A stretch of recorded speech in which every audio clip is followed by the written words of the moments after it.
فوج اور عوام کے درمیان خلیج نہیں ڈالی جا سکتی، ایسی کوششیں ہمیشہ ناکام رہیں اور آئندہ بھی رہے گی۔ فتنہ الخارج کی فرسودہ سوچ کبھی ملک پر مسلط نہیں ہونے دیں گے۔ فتنہ الخارج اسلام سے نابلد اور قطعی طور پر خارجی ہیں۔ Army chief general Syed Asim Munir کی طلباء سے خصوصی گفتگو، کہا خارجی عناصر اسلام کی غلط تشریح کر رہے ہیں، جب تک قوم ساتھ ہے پاک فوج کبھی نہیں ہارے گی۔ ملک کا مستقبل محفوظ ہاتھوں میں ہے، ہم فتنہ الخارج کے فسادیوں سے لڑ رہے ہیں۔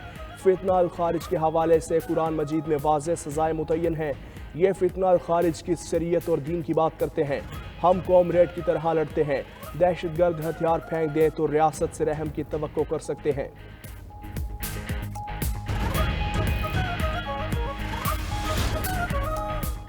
قلات میں لیویز چوکی پر نامعلوم افراد کا حملہ، ایک لیویز اہلکار شہید، 2 زخمی ہو گئے۔ لیوی ذرائع کے مطابق جوابی کارروائی پر حملہ آور موقع سے فرار ہو گئے۔ وزیر اعظم شہباز شریف کی قلات میں لیویز پوسٹ پر دہشت گرد حملے کی مذمت، کہا دہشت گرد بلوچستان کی تعمیر و ترقی کے دشمن ہیں، دہشت گردوں کے ناپاک عزائم کو کامیاب نہیں ہونے دیں گے۔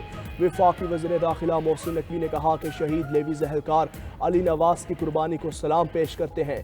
وزیر اعلیٰ بلوچستان سرفراز بگٹی نے کہا لیویز فورس کے جوانوں کی قربانیاں رائیگاں نہیں جائیں گی۔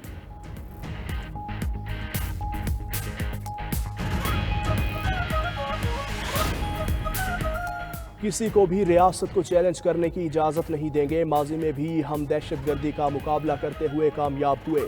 Chairman Peoples Party Bilawal Bhutto کی میونخ میں میڈیا سے گفتگو، کہا چیلنجز ہیں اور ہم چیلنجز سے نمٹ رہے ہیں۔ بانی پی ٹی آئی سے جمہوری کردار کی کوئی امید نہیں، ملک کو بانی پی ٹی آئی کی سیاست سے پاک کرنا ہوگا۔ نوجوانوں کی مایوسی میں بانی پی ٹی آئی کا کردار ہے، تمام ادارے اور سیاستدان اپنے دائرے میں رہ کر کام کریں۔ ہم اپنے نوجوانوں کو ڈیجیٹل دور کے لیے تیار نہیں کر رہے۔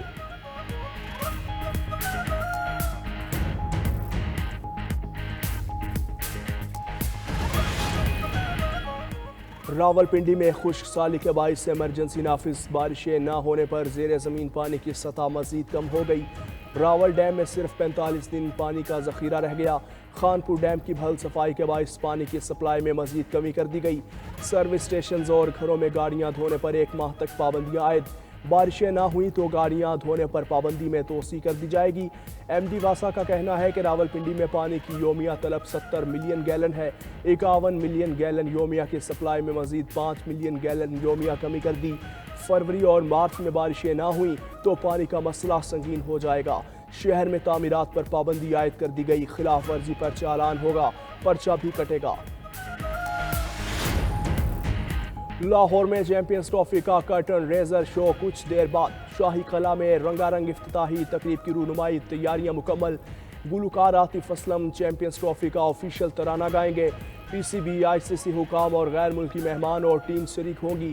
کرکٹ لیجنڈز کی پینل ڈسکشن ہوگی، کون سی ٹیم ایونٹ جیتے گی، کس کا ہوگا پلڑا بھاری، کون سی ٹیم رہے گی خالی ہاتھ۔ شائقین کرکٹ دیکھ سکیں گے 92 نیوز پر میگا ایونٹ کی بڑی کوریج۔ 19 فروری کو افتتاحی میچ سے پہلے تقریب میں پاک فضائیہ کے طیارے شو کا حصہ بنیں گے۔ میگا ایونٹ کا آغاز 19 فروری کو پاکستان اور نیوزی لینڈ کے میچ سے ہوگا۔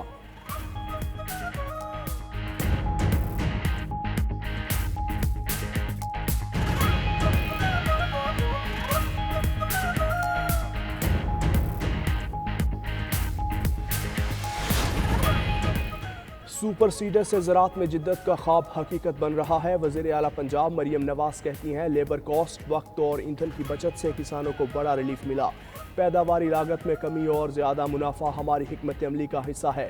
پنجاب میں سپر سیڈرز کے استعمال سے شاندار نتائج سامنے آئے، 1000 کاشتکاروں نے چند ماہ میں 57 کروڑ روپے 95 لاکھ روپے کما لیے۔ صوبے میں گندم کی کاشت میں سپر سیڈرز کے ذریعے 330 ٹن بیج کی بچت ہوئی۔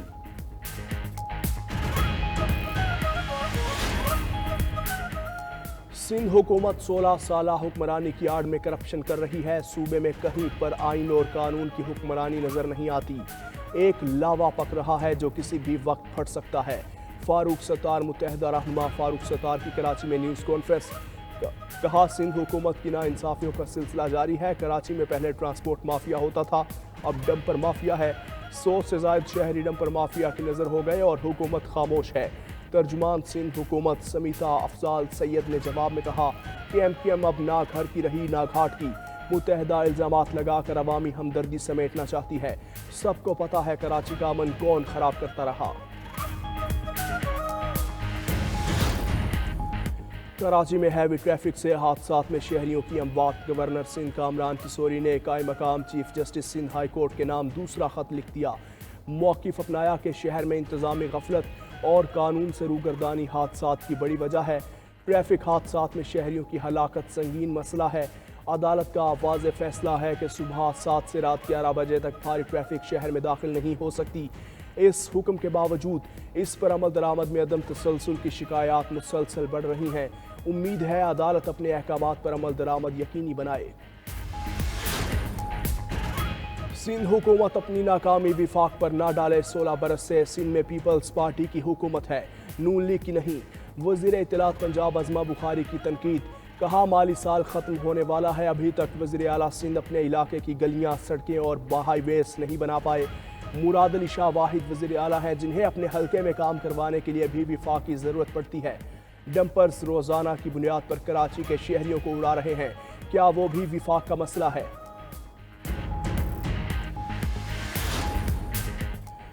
وزیر اعلیٰ گلبر خان نے گلگت بلتستان کو NFC ایوارڈ میں شامل کرنے کا مطالبہ کر دیا۔ نیوز کانفرنس میں کہا NFC فارمولے پر گلگت بلتستان کو 250 ارب روپے کا فنڈ ملے گا۔ ٹیکس وصولی کا ہدف تقریباً 80% حاصل کر لیا۔ امن و امان کی بحالی پر سیاحوں کی تعداد میں 10% اضافہ ہوا۔ گزشتہ سال 10 لاکھ سیاحوں نے گلگت بلتستان کا رخ کیا۔ گلگت بلتستان میں امن و امان کی صورتحال معمول کے مطابق ہے۔ بڑی تعداد میں غیر ملکی سیاح گلگت بلتستان آتے ہیں۔ لینڈ ریفارمز کے لیے قانون سازی کی جا رہی ہے۔ گلگت بلتستان میں اپوزیشن کو ساتھ لے کر چل رہے ہیں۔ ایلون مسک کے 4 سالہ بیٹے نے ٹرمپ کو شٹ اپ کال دے دی۔ 11 فروری کو اوول آفس میں میڈیا سے گفتگو کے دوران ایلون مسک کا 4 سالہ بیٹا بھی موجود تھا۔ ایلون مسک کا بیٹا اپنی حرکتوں کی وجہ سے سب کو توجہ کا مرکز بنا رہا۔ ایلون مسک کے بیٹے نے کہا ٹرمپ یہاں سے چلے جاؤ، میں چاہتا ہوں ٹرمپ اپنا منہ بند رکھے۔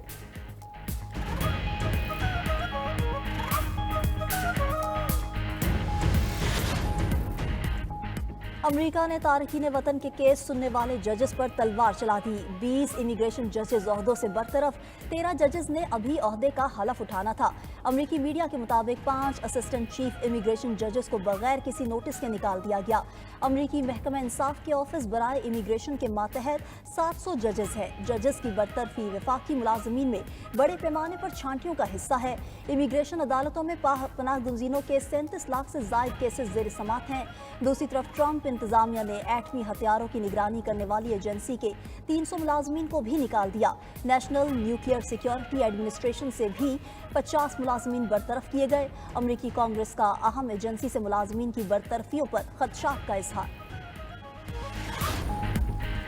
کراچی کے مصور وسیع حیدر کے فن پاروں کے اسلام آباد میں چرچے۔ وسیع حیدر نے ممتاز شعراء کے کلام کو کینوس پر اتار کر مزید رنگ بھر دیے۔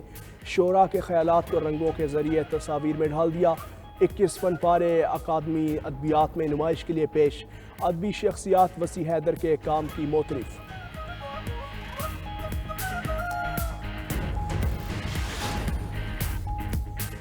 سندھ کے ضلع جیکب آباد میں قدیمی اور ثقافتی رنگوں کی بہار۔ 147ویں سندھ ہارس اینڈ کیٹل شو میں جانوروں کے ساتھ کھیلوں کے بھی مقابلے۔ چوتھے روز ملاکڑا اور کبڈی توجہ کا مرکز۔ پہلوانوں نے کی زور آزمائی، شائقین سے خوب داد پائی۔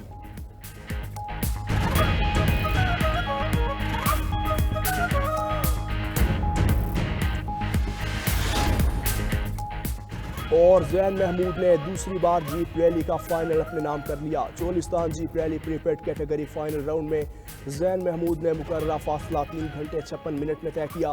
نادر مکسی کی دوسری اور جعفر مکسی کی تیسری پوزیشن۔